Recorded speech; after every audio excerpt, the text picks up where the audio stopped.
Bakasyon. Dati, pag bakasyon o summer break dito sa amin, ang ginagawa namin ng dalawang kong tropa ay tumatambay kami sa taas ng puno. Tapos, ay na, may dadaan na.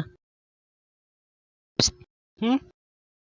Pero kailangan naming hinaan yung mga tawa namin para hindi kami mapansin. Sumunod naman, may batang lalaki na dumaan. Psst, boy. Hmm? Psst, boy. Lah, nagsasalita yung puno. Todo pigil kami ng tawa doon sa sinabi ng bata. Tapos sinabi niya pa talaga sa nanay niya nung tinawag siya. Hoy, ikaw bata ka. Halika nga dito, anong ginagawa mo dyan? Uwe, mama, yung puno nagsasalita. Timang, walang nagsasalitang puno. Ano ka ba? Umuwi ka na dito. Tawang-tawa na nga kami dun sa bata. Mas lalo pa kami natawa nung nahulog yung tropa ko sa puno. Dati kasi hindi pa uso yung mga cellphone noon, kaya kapag bakasyon, lagi kaming nasa labas. Naalala ko noon, naglalakad-lakad kami ng dalawa kong tropa. Nang may madaanan kaming puno ng mangga. Ang lalaki, tapos ang daming bunga. Di na kami nagpaalam sa may-ari. Inakyat agad namin yung puno. Ang lalaki neto, men. Ang sarap siguro neto isaw-saw sa toyo na may sili. Oo, sana hindi tayo makita ng may-ari para marami tayo makuha.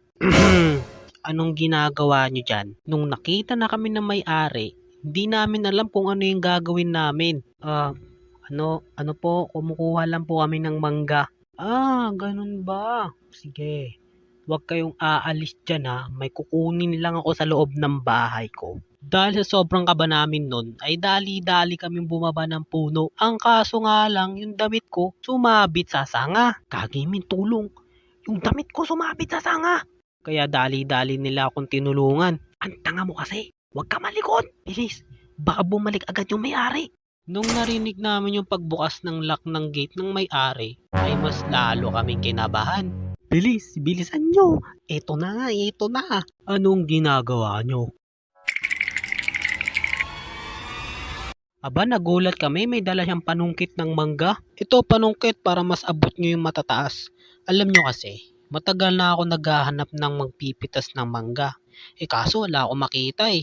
Kinausap niya kami na kung pipitasin namin lahat ng bunga ng puno ng mangga, babayaran niya kami. Kaya hindi na kami tumanggi. Pera na yun eh. Yung dalawa kong tropa, sila yung tagakuha. Ako naman yung tagalagay sa sako. Nung natapos namin yung pinapagawa niya sa amin, binigyan niya kami ng tiga 100 pesos. Tapos tigi isang plastic ng mangga na wala ng balat. Pagtapos nun, tumambay kami sa isang tindahan at doon namin kinain yung mangga na binigay sa amin. Nanguha lang tayo ng mangga, no? Nagkapera pa tayo. Sus, muntik ka na nga umiyak kanina. Sobrang takot eh. Akala ko talaga kung ano yung kukunin niya sa loob ng bahay niya eh, no? Panungkit lang pala. Oo nga eh, no? Tapos dun sa tapat na tindahan na tinambayan namin, may computer shop. Kaya inaya ko sila mag-computer. Naalala ko, 15 pesos pa lang isang oras nun. Tapos yung mga nilalaro namin, Rose of Survival, League of Legends, Crossfire, Point Blank. Pagkatapos namin mag-computer, pumunta kami sa tabi ng lawa para magpahangin. Ay, sarap ng hangin dito, no?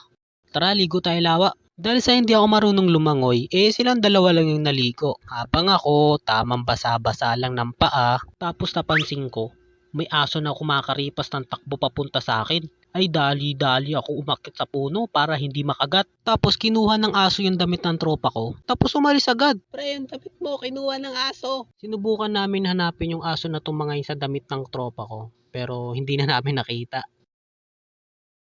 So, hanggang dun na lang. Kung nagustuhan nyo tong video kong to, pakilike. At maraming salamat sa 26 na nag-subscribe sa channel ko. Maraming salamat. At kung hindi pa kayo nakasubscribe sa channel ko, mag-subscribe naman kayo.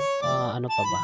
At yun, kung gusto nyo magpa-shoutout, mag-comment lang kayo dyan sa baba. Maraming salamat. Bye-bye!